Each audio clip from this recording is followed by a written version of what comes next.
Assalamualaikum warahmatullahi wabarakatuh. Bagaimana kabar kalian anak-anakku? Nah, bagaimana? Kalian sudah siap kan untuk belajar pembelajaran tematik kelas 3, subtema 1, tema 7, pembelajaran 5 dan 6? Siapkah kalian? Nah, alangkah lebih baiknya kita berdoa terlebih dahulu ya anak-anakku. Berdoa, mulai. Tidak jauh dari tempat tinggal Udin terdapat sebuah peternakan sapi perah. Pemiliknya mengizinkan Udin dan teman-teman untuk berkunjung. Tentu saja Udin dan teman-teman merasa senang. Di peternakan Udin melihat banyak sapi perah. Ada yang sedang diperah susunya, ada juga yang sedang memakan rumput. Udin diberi teks bacaan tentang susu sapi dan cara pengolahannya. Udin dan teman-teman membacanya bersama-sama. Banyak sekali hasil pengolahan susu sapi. Mari membaca teks berikut. Pengolahan susu sapi. Susu merupakan hasil utama dari sapi perah. Susu sapi segar memiliki daya tahan sekitar 5 jam saja. Susu perlu diolah dengan baik supaya gizi dalam susu dapat dinikmati kapan saja. Pengolahan susu sapi dapat dilakukan dengan teknologi pangan. Teknologi pangan penting untuk menghasilkan jenis makanan baru. Teknologi pangan juga menjaga agar makanan tetap awet. Susu sapi dapat diolah menjadi berbagai jenis makanan baru. Contohnya adalah yogurt, keju, permen, mentega, hingga es krim. Hasil olahan susu sapi biasanya sangat disukai oleh anak-anak. Dalam proses pengolahan susu yang paling penting setelah hasilnya adalah cara mengemasnya. Pengemasan produk dapat menentukan daya tahan makanan tersebut. Daya tahan susu yang dikemas dengan plastik biasa akan berbeda dari susu yang dikemas dengan kardus kedap udara. Apakah manfaat dari teknologi pangan dalam pengolahan susu sapi? Buatlah kelompok yang terdiri atas 4 orang. Tuliskan pendapat setiap anggota kelompok. Nah, pendapat yang pertama, gizi dalam susu dapat dinikmati kapan saja.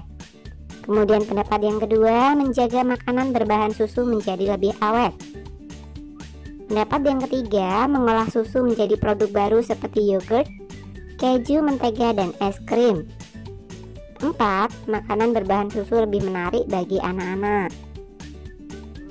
Berdasarkan hasil diskusi, manfaat dari teknologi pangan dalam pengolahan susu sapi adalah gizi dalam susu dapat dinikmati kapan saja, menjaga makanan berbahan susu menjadi lebih awet, mengolah susu menjadi produk baru seperti yogurt, keju, mentega, dan es krim, dan makanan berbahan susu lebih menarik bagi anak-anak. Amati kata-kata yang digarisbawahi pada teks pengolahan susu sapi. Carilah arti kata tersebut menggunakan kamus. Kamu bisa minta bantuan kepada orang tua atau gurumu. Daya tahan artinya kemampuan bertahan terhadap segala pengaruh dari luar yang dapat merugikan, seperti penyakit, serangan musuh, godaan, dan sebagainya. Teknologi artinya adalah metode ilmiah untuk mencapai tujuan praktis atau ilmu pengetahuan terapan. Pengemasan artinya proses, cara, perbuatan mengemasi. Kedap udara artinya tidak mudah atau tidak dapat dimasuki atau ditembus oleh udara. Nah, buat kalimat baru menggunakan kata-kata di atas. Yang pertama adalah daya tahan. Contoh kalimatnya, susu sapi dapat meningkatkan daya tahan tubuh. Kemudian yang kedua, teknologi. Contoh kalimatnya, susu sapi diolah menjadi yogurt menggunakan teknologi fermentasi. Kemudian kata yang ketiga adalah pengemasan.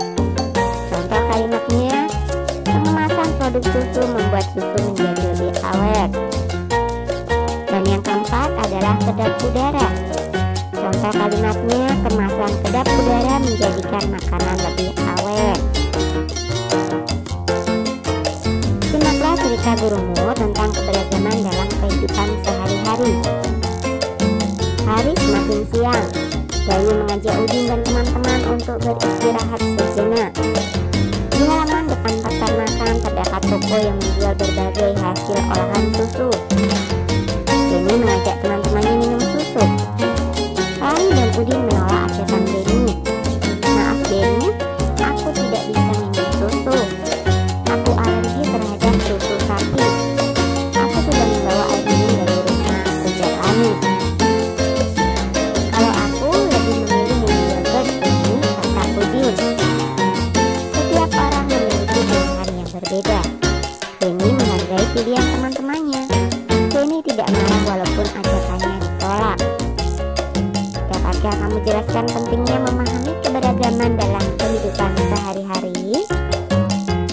Memahami keberagaman dalam kehidupan sehari-hari adalah satu hal yang penting karena bisa menjaga persatuan dan kesatuan. Setiap individu memiliki kebiasaan dan kesukaan yang berbeda-beda. Sifat dan ciri setiap individu juga amat beragam. Beragam artinya bermacam-macam. Dengan memahami keberagaman atau macam-macam sifat dan ciri-ciri setiap individu, sifat dengan rasa dalam diri kita akan terasa. Dengan rasa artinya kita dapat menghargai perasaan orang lain. Nah, buatlah kelompok yang terdiri atas 5 orang. Diskusikan sebuah cerita tentang teman satu kelompok yang memiliki sifat bermacam-macam. Bagaimana sikap yang harus kita ambil dalam menghadapi perbedaan? Tuliskan hasil diskusimu. Nah, sikap yang harus kita ambil yang pertama adalah menghargai dan menghormati segala perbedaan yang ada di dalam masyarakat. Yang kedua, ikut menjaga dan memelihara keharmonisan di atas segala perbedaan yang ada di dalam masyarakat. Kemudian yang ketiga, tidak memaksakan pendirian yang kita anut kepada orang lain dalam kehidupan bermasyarakat. Yang keempat, menyelesaikan permasalahan atau pengambilan keputusan dengan musyawarah sehingga perbedaan yang ada bisa terjembatani dengan baik. Sikap yang berikutnya adalah mengutamakan sikap toleran dan tenggang rasa, serta mengutamakan kepentingan bersama di atas segala perbedaan yang ada. Perankan cerita yang telah kamu buat bersama teman-teman sekelompokmu. Nah, sekarang mari kita belajar volume benda. Setelah bermain peran, Benny merasa haus. Dia ingin membeli susu. Benny melihat susu disimpan dalam berbagai kemasan. Kemasan A diisi dengan susu yang terdapat dalam kemasan B. Volume kemasan A adalah sama dengan 2 kemasan B. Kemudian kemasan A diisi dengan air yang terdapat dalam kemasan C. Volume kemasan A sama dengan 4 kemasan C. Maka volume kemasan A, B, dan C berbeda. Kemasan susu merupakan satuan volume tidak baku. Nah, buatlah kelompok bersama teman-temanmu. Lakukan percobaan mengukur volume. Ikuti langkah berikut. 1. Kumpulkan botol minum dari setiap anggota kelompok. 2. Siapkan alat ukur berupa gelas plastik berukuran sama. 3. Ukur volume dari air minum di setiap botol minum. 4. Tunjukkan volume air dari setiap botol dengan mewarnai batas air seperti pada gambar di bawah ini. Contoh, gelas yang pertama adalah air dari botol minum Udin. Kemudian gelas yang kedua adalah air dari botol minum Siti. Yang ketiga adalah air dari botol minum Edo. Yang keempat adalah air dari botol minum Dayu. Dan yang kelima adalah air dari botol minum Benny. Botol minum milik Siti memiliki volume paling banyak. Botol minum milik Edo memiliki volume paling sedikit. Nah, coba ukur volume benda lainnya yang terdapat di sekitarmu. Jelaskan cara mengukur volume benda tersebut pada guru atau teman-temanmu. Nah, misalkan saja benda yang akan diukur volumenya adalah batu. Cara mengukur volumenya adalah sebagai berikut. 1. Gelas ukur diisi air dan dicatat berapa volume awalnya. 2. Batu yang volumenya tidak beraturan dan akan diukur volumenya ini kemudian dimasukkan ke dalam gelas ukur. 3. Air di gelas ukur akan terdesak oleh benda yang dimasukkan tadi. 4. Air yang terdesak akan meningkat volumenya. 5. Volume akhir air di gelas ukur akan meningkat. Dan peningkatan ini sama dengan volume batu tidak beraturan tadi. 6. Sehingga dengan mengetahui perubahan volume air di gelas ukur, kita akan mengetahui volume batu tak beraturan tadi. Contoh air di dalam gelas ukur awalnya adalah 50 ml. Setelah dimasukkan batu menjadi 60 ml. Maka volume batu adalah 60 ml dikurangi 50 ml. Hasilnya adalah 10 ml. Membandingkan volume benda. Amati gambar berikut, lingkari gambar yang memiliki volume lebih banyak. Manakah yang kita lingkari? Iya, galon. Mengurutkan volume benda cair. Amati gambar berikut. Urutkan kotak susu di atas mulai dari kotak yang bervolume paling sedikit hingga kotak yang bervolume paling banyak. 3, 2, 1. Urutkan mulai dari gelas yang memiliki volume paling banyak hingga volume yang paling sedikit. 3, 2, 4, 5, dan 1. Siti, Dayu, Lani, Udin, Beni, dan Edu ingin belajar membuat tempe. Di sekitar tempat tinggal mereka ada tempat pengolahan tempe. Sebelumnya mereka telah membaca beberapa informasi tentang pembuatan tempe. Bacalah teks bacaan berikut. Cara membuat tempe. Kedelai merupakan hasil perkebunan yang memiliki banyak manfaat. Tempe adalah salah satu hasil teknologi pangan dari kedelai. Cara membuatnya cukup mudah. Kacang kedelai digunakan untuk membuat tempe. Selain itu, ditambahkan ragi tempe serta daun pisang. Pertama, kacang kedelai dicuci hingga bersih. Kemudian direndam selama 12 sampai 18 jam. Kacang kedelai dicuci hingga kulitnya terlepas. Lalu, kacang kedelai dikukus atau direbus hingga empuk. Kacang kedelai yang sudah empuk diangkat dan ditiriskan. Ragi tempe dapat ditaburkan jika suhunya telah berubah menjadi hangat. Kacang kedelai dapat dikonsumsi dalam bentuk yang baru, yaitu tempe, melalui teknologi pangan. Teknologi pangan bermanfaat agar kedelai dapat dinikmati sebagai jenis makanan baru. Zat gizi pada tempe dapat memperbaiki sel-sel tubuh yang telah rusak. Kacang kedelai dapat dikonsumsi dalam bentuk yang baru, yaitu tempe, melalui teknologi pangan. Teknologi pangan bermanfaat agar kedelai dapat dinikmati sebagai jenis makanan baru. Zat gizi pada tempe dapat memperbaiki sel-sel tubuh yang telah rusak. Amati teks pada paragraf terakhir. Apa manfaat teknologi pangan terhadap hasil panen kacang kedelai? Uraikan di bawah ini. Kacang kedelai dapat dikonsumsi dalam bentuk yang baru, yaitu tempe. Zat gizi pada tempe dapat memperbaiki sel-sel tubuh yang telah rusak. Lengkapi kalimat di bawah ini. Gunakan kata-kata dalam kotak untuk membantumu. Ada kata konsumsi, kedelai, kata teknologi, proses, dan kata suhu. Tempe merupakan salah satu makanan yang diolah melalui teknologi pangan. Bahan utamanya adalah kacang kedelai dan ragi tempe. Ragi tempe berguna dalam proses perubahan dari kacang kedelai menjadi tempe.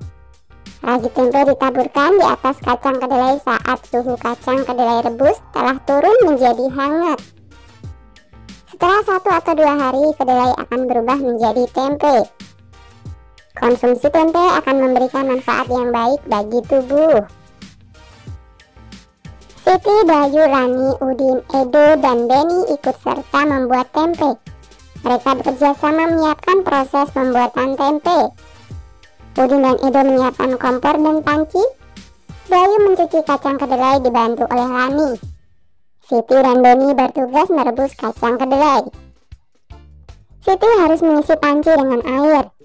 Panci yang tersedia berukuran besar. Gelas untuk menuang air berukuran kecil. Siti menghitung banyaknya gelas berisi air agar panci terisi sampai penuh. Satu panci terisi penuh air setelah dituang 9 gelas satuan. Artinya volume satu buah panci setara dengan 9 gelas satuan. Jika air di gelas dituangkan ke dalam panci, lingkari volume air yang lebih banyak. Manakah yang lebih banyak? Iya, tentu saja yang kedua. Mari membaca teks bacaan berikut. Setelah membuat tempe, Siti dan teman-teman akan mengolah tempe yang sudah jadi. Mereka membayangkan menu masakan yang akan dibuat dari tempe. Siti ingin membuat tempe balado karena Siti suka pedas. Edo ingin membuat semur tempe karena Edo suka rasa manis. Lani ingin membuat tempe asam manis karena Lani suka rasa asam dari saus tomat. Beni, Dayu, dan Udin lebih suka tempe yang digoreng. Rasanya asin dan gurih. Siti memaksa ingin membuat tempe balado. Demikian pula Edo tetap bertahan ingin membuat semur tempe. Karena tidak ada yang mau mengalah, hampir saja tempe tidak jadi diolah. Keinginan setiap orang berbeda-beda. Jika setiap orang memaksakan kehendak, akan terjadi pertengkaran. Akhirnya Siti dan kawan-kawan berdiskusi untuk menentukan jenis masakan yang akan dibuat. Siti tidak ingin memaksakan kehendak. Siti paham bahwa tidak semua orang suka pedas. Siti memiliki tenggang rasa terhadap teman-temannya. Begitu pula Edo dan Lani. Mereka tidak memaksakan keinginan pribadi. Dari hasil diskusi, semua sepakat untuk membuat tempe mendoan. Perbedaan sifat dan kebiasaan dapat menimbulkan pertengkaran jika tidak ada yang mau mengalah. Sikap itu tentu saja tidak baik. Perbedaan sifat dan kebiasaan tidak akan menjadi masalah jika bertoleransi terhadap sifat dan kebiasaan orang lain. Tenggang rasa adalah sikap mau memahami keadaan orang lain. Diskusikan dengan temanmu mengenai hal baik dan tidak baik yang mungkin terjadi jika terdapat perbedaan sifat dan kebiasaan dari tiap orang. Hal yang baik dan hal buruk adanya perbedaan sifat dan kebiasaan tiap orang. Dengan adanya perbedaan sifat dan kebiasaan tiap orang memunculkan sikap tenggang rasa, memahami perasaan orang lain, saling melengkapi satu sama lain, menghargai perbedaan dan memperluas wawasan. Kemungkinan hal terburuknya adalah bisa berbeda pendapat, perang antar suku, memicu pertengkaran, memaksakan kehendak dan tidak mau bersatu. Nah, amati hasil diskusi mengenai berbagai akibat dari adanya perbedaan sifat dan kebiasaan pada setiap orang, yaitu muncul sikap tenggang rasa, berbeda pendapat, perang antar suku bangsa, memahami perasaan orang lain, saling melengkapi satu sama lain, memicu pertengkaran, menghargai perbedaan, memaksakan kehendak, memperkaya wawasan, dan tidak mau bersatu. Nah, coba tuliskan kembali sikap yang perlu ditiru dan dihindari jika terdapat perbedaan pada tabel berikut. Yang perlu ditiru, yang pertama adalah muncul sikap tenggang rasa. 2. Memahami perasaan orang lain. 3. Saling melengkapi satu sama lain. 4. Menghargai perbedaan. 5. Memperkaya wawasan. Kemudian yang perlu dihindari, yang pertama adalah perang antar suku bangsa. 2. Berbeda pendapat. 3. Memicu pertengkaran. 4. Memaksakan kehendak, dan yang kelima tidak mau bersatu. Sikap yang perlu ditiru memberikan akibat yang positif atau baik. Sikap yang harus dihindari adalah sikap yang dapat memberikan akibat negatif atau tidak baik. Oke, sampai di sini dulu video kali ini ya. Sampai jumpa di video berikutnya.